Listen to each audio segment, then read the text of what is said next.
Welcome to Location Weekly. This is episode number 520. And as you can see, Brianna is not here again this week. She's on her second week off as she is doing her move from Atlanta to New York. And so we're really pleased this week to have Karsten join us and co-host the show from Germany. Welcome, Karsten. How are you? Great, Asif. Thanks for having me on the show, and welcome from beautiful Munich to Canada and the rest of the world. Asif, it's great to see you. We all miss our personal and physical meetings a lot. So I do not remember such a long period we don't met in person.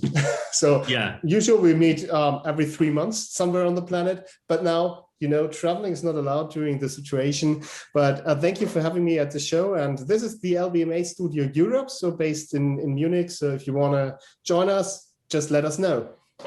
Yeah, no, it's the traveling. It's been really, really interesting. I mean, you and I both travel a lot normally, and to not be on a plane. I've not been on a plane at all since this all started. I was actually supposed to be, I think you know, in Miami this week, Florida, yes, filming this TV show, and they told us just a few weeks ago that they've cut all the international participants because of the border still being closed and just COVID safety issues. So they're filming only with a US-based cast. So that's a bit disappointing, but here we are anyways. You know, there's still lots of work to do. So, you know, we can keep going with that. And you know, maybe just quickly before we jump into our stories for this week, you know, what's the sort of climate like right now in Germany and in sort of retail? Things are starting to open. Yeah. You know, what does it look like? Well, it's looking much more better now. So there was a time we were similar to Canada and North America, so all in full lockdown. But since now 3-4 weeks, it's going better and better. So vaccination is available. We have now more than 50% of the adult people vaccinated first time. And so they told us if we have more than 70% first vaccinated, then it will be very easy, or easier than it is right now. So retail is open right now in the area around Munich, and most of Bavaria retail facilities are open without test.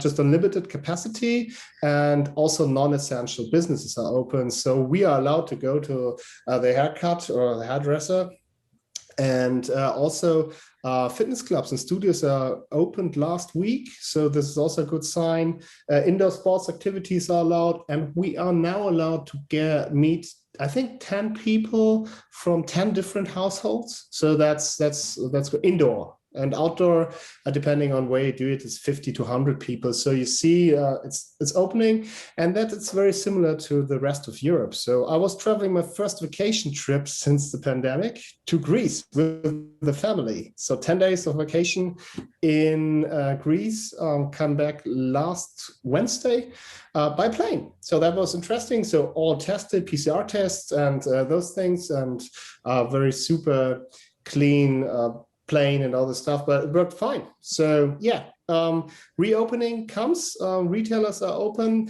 but now they are struggling with the capacity problem.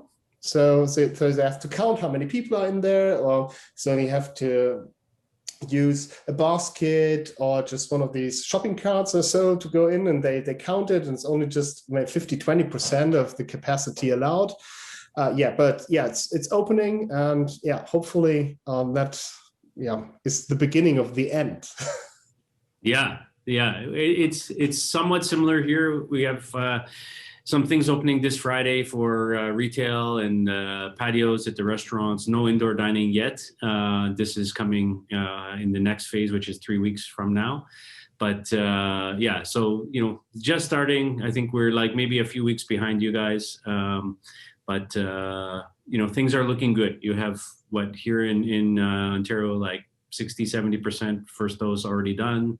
You know, and you know, tracking now on the second dose to hopefully get to like 20-30%. They said by, you know, the end of the month. So yeah, so we will see. You know, things are coming along and looking more hopeful now. So that's for sure. Kids are back at school, all physically. Ah, wow. Kids are back at Yeah, school. not here. They decided to not go back for the last month. Just wait till the fall and Yeah. go back then. So anyhow. All right. Well, we have four stories, as usual, that we want to cover this week. And, you know, I was very careful in picking the stories to make sure that we could draw on your expertise in particular with our first story, which is from Munich. And Yes. so I'll let you introduce that and walk us through it. Yeah, thank you very much for this. So you all know the small payment solution provider PayPal. Yeah, they're around a long time, a really long time. And not as long as the technology they're using right now, which is, I called it QR code are back again. So what we have is it's now possible to create a QR code on your phone and scan a QR code in the application of PayPal. And the airport of Munich, with his 41 stores, is the first retailer, and the mall, obviously, which allows payments via the QR code payment from PayPal, which is very interesting because now during the pandemic, you have this contactless thing. So don't just hand over your card, just don't hand over cash. So you can see all over the signs, please paper, card, contactless, and so. And so that what they said is big. It's a good thing on the technology they're using right now. So you just can easily scan a QR code. It's generated by the POS system when you check out it, and just scan it with your application with PayPal, and then you're paid, and then you're done. And also, to be honest, the airport of Munich is a good partner of the LBMA. So we had Stefan Cohnen last year beginning of last year, is that correct? Yes. Yeah, we still had a conference before COVID. Yes, it was just 4 weeks before COVID. Yeah. So that was your last big trip, huh? Yes. Yes. And so we had Stefan from the airport of Munich. He's responsible for all the retail marketing there and for the stores. And he was presenting a payment solution with the former company Wirecard. You heard about that. It's also just scan and go. And they also had the solution with Alipay installed as one of the first adaptants in Europe. So just this logic that they tried to use that too. And as I mentioned before, I was traveling. It's there. Made a picture, and I didn't try it, but it should work. Yeah. So that's the first big news. So payment with QR codes, the old technology, and PayPal is now available at the airport of Munich. There you go. So I guess for you know, it makes sense. I mean, I think QR codes are well understood by the general public, and most consumers now, you know, we're using them for so many different applications, payments being one of them. Obviously, you know, some of in the APAC regions, you know, these things have been around as a payment technology for a long time. You know, Alipay, WeChat Pay, you know, so on and so forth, you know, have been using different types of methods to do that. Now, obviously, this is tied directly into the PayPal app. Do you think the airport has its own app as well, correct? Well, yeah, that's funny because I tried to reach Stefan out, but he was too busy to answer this question. So they developed an application which is not only for the airport of Munich together with Lufthansa, the airline. It's, I think, now in 3 or 4 different airports in use. And I'm not sure if they want to integrate that or not, because what you have right now, you have a couple of different applications. You have your lounge finder, you have your payment, you have the locator from your airline, you have your ticketing system. And then at least you remember traveling, I used 5 or 6 applications on an airport. So that's crazy. And they have one, I didn't remember the name right now. I think something like Traveler or so, written with an R at the end. And they have their still their own application, and a couple of that, including indoor navigation and beacons and all this stuff. So they're playing around a lot. Yeah, it's interesting. I think that for me I think this makes sense. I think people want to pay in a contactless way, you know, regardless of whether it's QR code or something else. But I think the challenge with a lot of this is, how do you access it? Is it through a PayPal app? Is it through an airport app? Is it through the camera on the phone that can scan a QR code as well, right? So, is it like if you just open up your camera and scan this QR at the airport, does it take you to the PayPal app automatically? Like things like that, like just in terms of, the brand and sort of experience for the user, what does that look like? So I think there's, the ease of use is one thing, and I think that makes a ton of sense. But I think there's a lot of work that has to be done right now by many organizations out there to figure out, that brand experience and that sort of flow, in terms of, what are you using to scan the QR code, and how you then get to that experience of, PayPal in this case, or, whatever the payment platform is going to be. So I think that's the challenge with a lot of these things as we absolutely, but still the same challenge we're facing since years. So it's at the end of the day, can you copy a QR code? Yeah, you can copy it if you know how it looks like. Yeah. Can you manipulate it? If you want, you can do it. It's only a couple of digits in there. So yeah, funny thing. Okay, so on to our second story now. Amazon is launching its own publisher ID. And this is a very interesting story. We hinted at this a little bit last week on the show that, things like this were coming, and this is really born out of, all the changes into privacy and location data and security, the iOS 14 moves, the IDFA being pulled away, Google changing the rules on their ad IDs. And it's getting more and more difficult for apps and SDKs and whatnot to, basically get access to location data. So one of the ways around that is for publishers to create their own ad ID that lives within their sort of, private ecosystem, or what they, what we used to call a walled garden back in the day, going back now in time. But so Apple is making a move here to basically essentially be its own DSP. So competing directly with, the Trade Desk or LiveRamp or organizations like this with their own publisher ID. And I think it's an interesting approach. For Amazon, I don't think it necessarily can work for, a lot of other organizations, because in order for it to be effective, you really have to have scale. You really have to have, a lot of eyeballs, a lot of volume, a lot of users in order to make something like that. That's essentially a private ecosystem work. Now, fortunately, Amazon's a huge company. They have scale.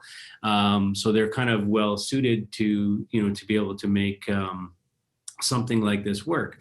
The challenge then is okay, so now you have your own publisher ID, is this shared now or available or accessible by Google or Apple or others, to interact with it. And I think that's, what yet has to be figured out with something like this. But I think the concept of a private, ecosystem publisher ID makes sense, especially if you're somebody like Amazon. And there's not a lot of companies that I think can do this. Well, I think you could see potentially credit card companies, doing something like this, in creating an ecosystem like that.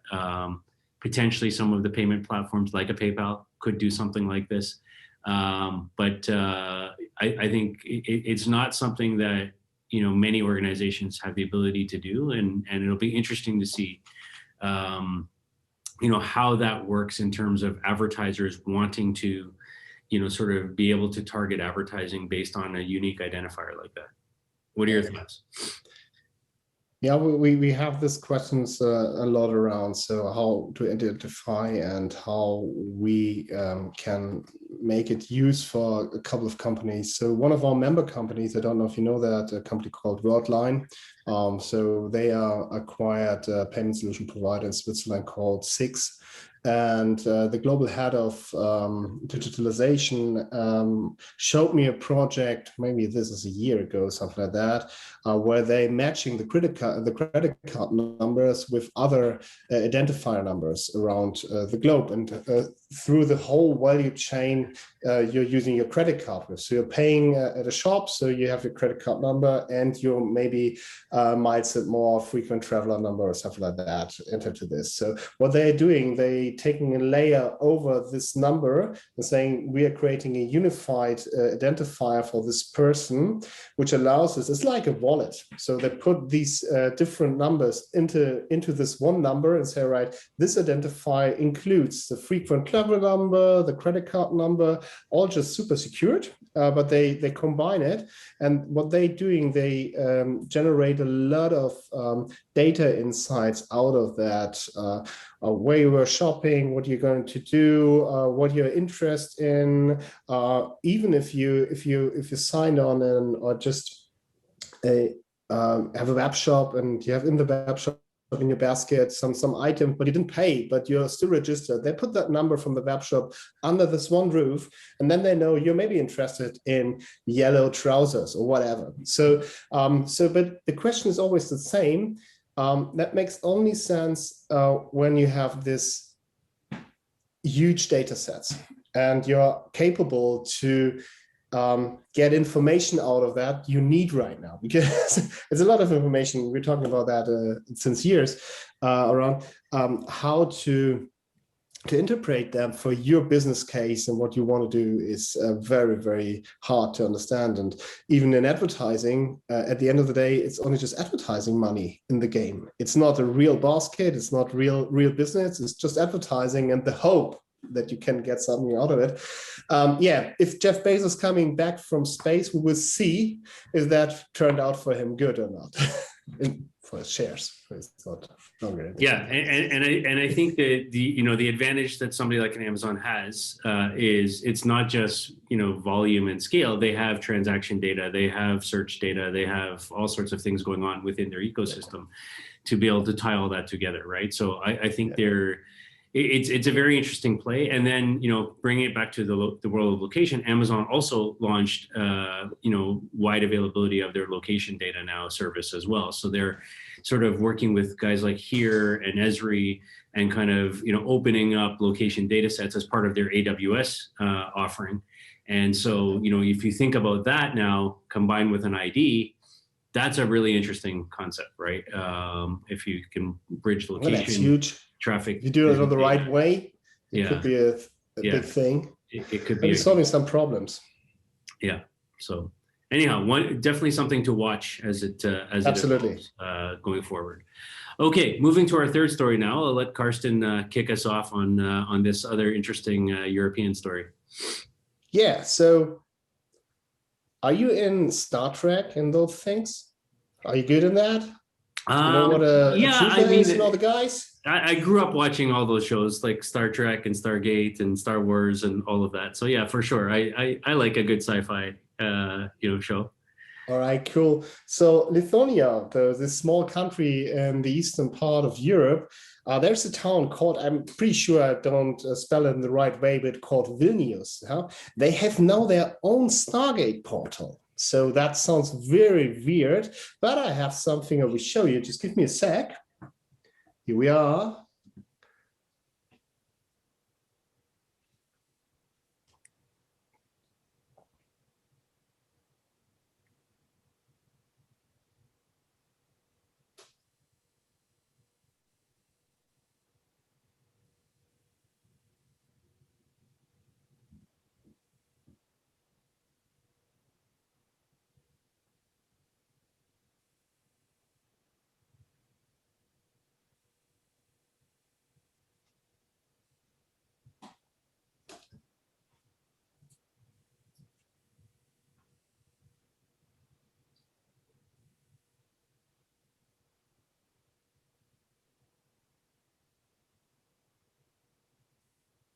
Yeah, you see now the Stargate?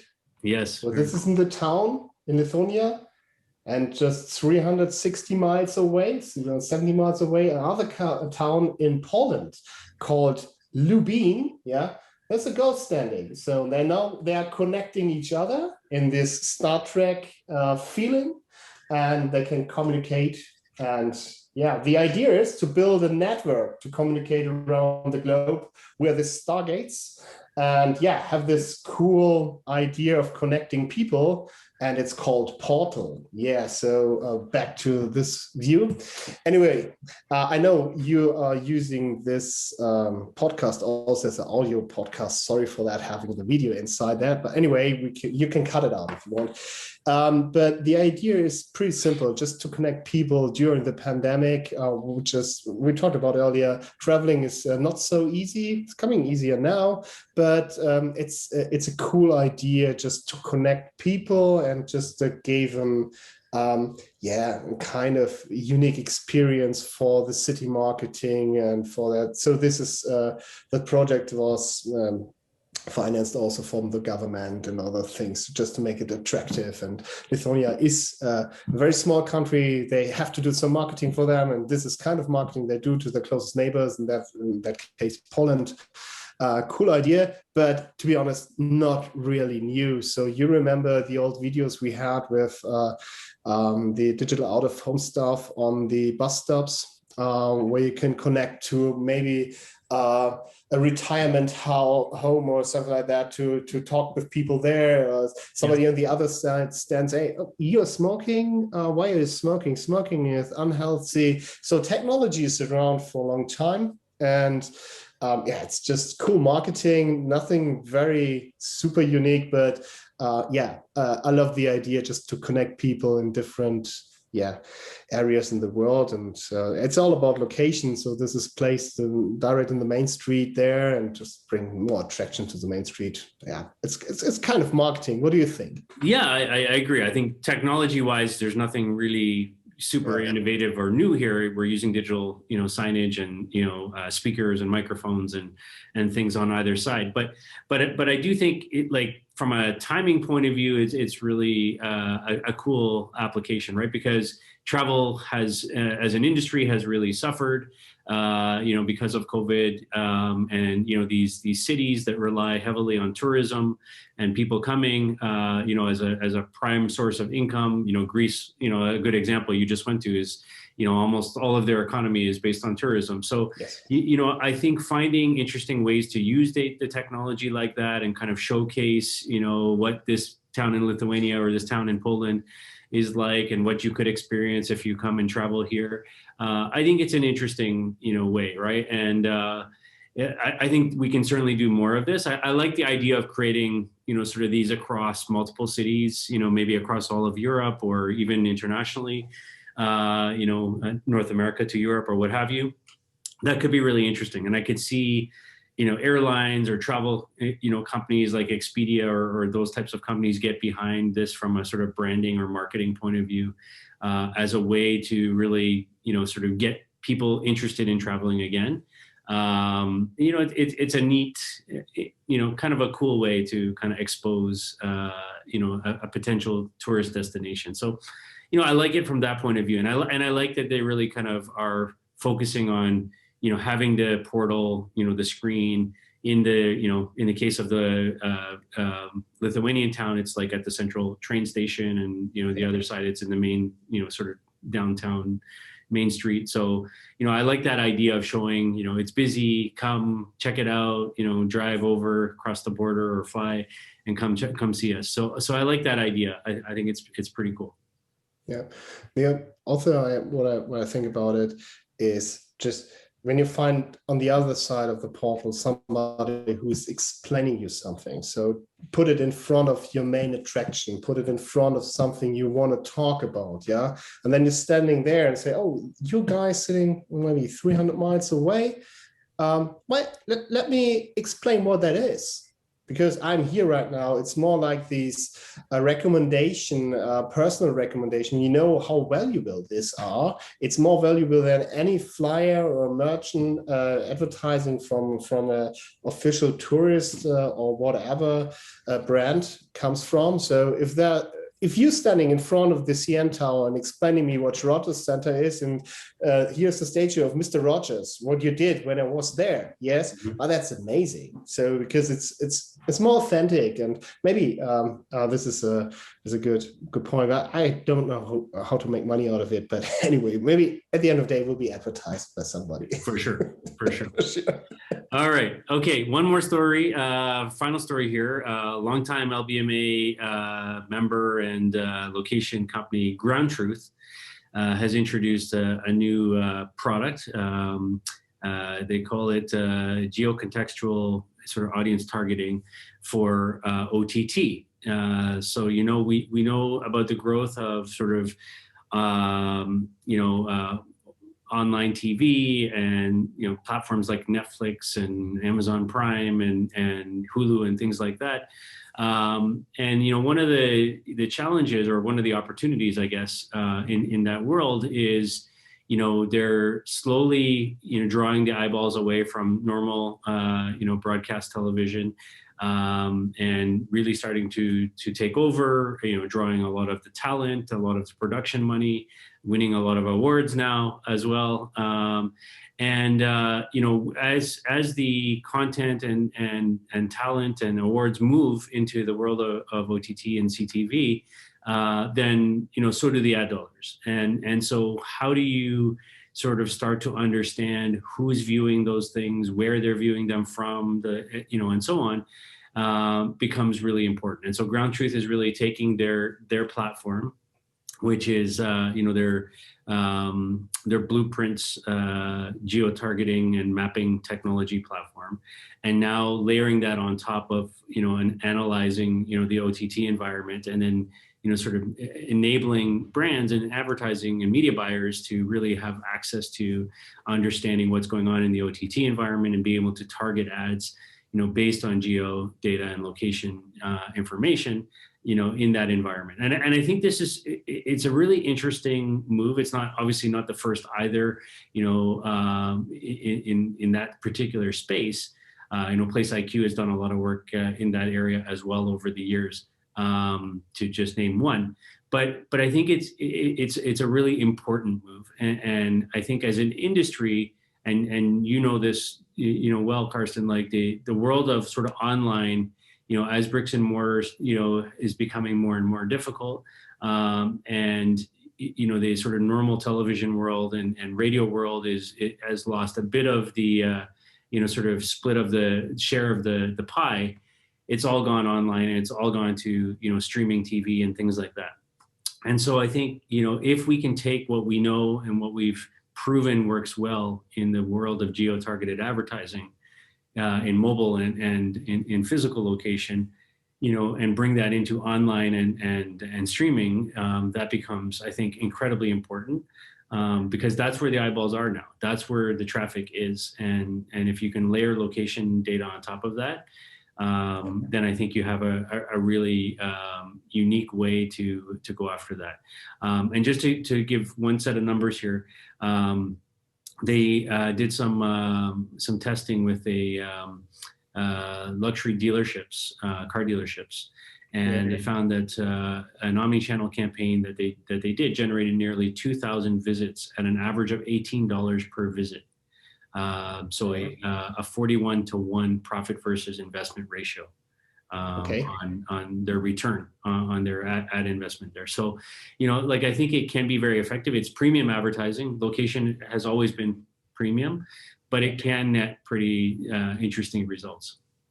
Well, depending on. So if you think about, one of the big trends we're talking since a year and a half, it's more regional. It's more around you. It's what's interests me, because I'm not allowed to travel. Shops are closed, so you see a rise in this market. So where does it come from? Where it's produced? And if I know where the people are watching and where the eyeballs are, as you mentioned before, then it's much more easier to say, all right, as a local dealer, you told about the car dealership, but it can also be a farmer or just maybe some organic stuff or whatever. Yeah, well, it's available now here, and you are here, and we can do business together. So that's maybe a good idea.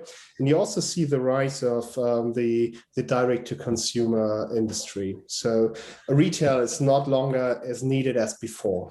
So you see a lot of brands, including Adidas, the big sports brands and co. They're saying, all right, so we want to sell direct to the consumer via different channels. And that's also a reason for having this super interesting ideas and mechanics on social commerce. So social commerce combined with location data. So I'm here now using Facebook, using TikTok, whatever. There's something you can buy in the store next to me, not from a global brand, but from a local producer. That could be an idea, also jumping into that advertising. So I love it. But I'm remembering the old times. So when the smart TVs arrived, you remember when we tried to track through the smart TV who is watching what and which technology is in use. There were a lot of concerns around. So my TV is watching me now, not I watch the TV. Yeah. And so maybe interesting to see if it changed the last 10 years ago. So anyway, cool.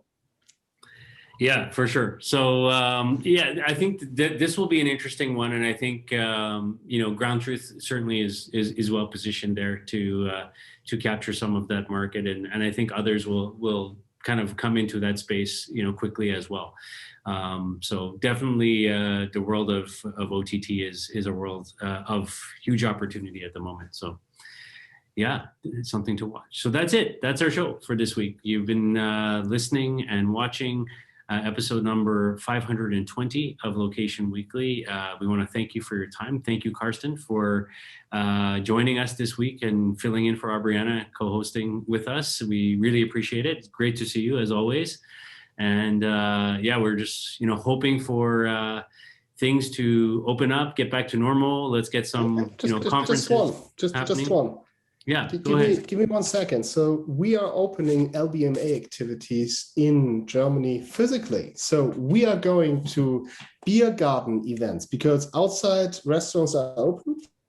And we are starting by the end of this month, meeting in different cities all over German-speaking countries, Austria, Germany, and Switzerland, and meet our members and friends physically again in a beer garden. So amazing. I wish I could join you.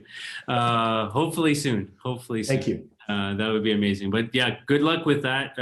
We're excited, for that time when we can all meet and gather again.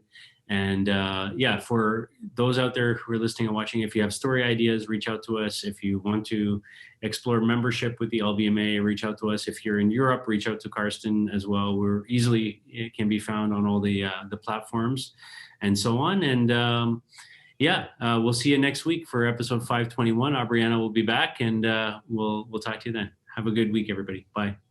Thank you very much for having me. Bye-bye.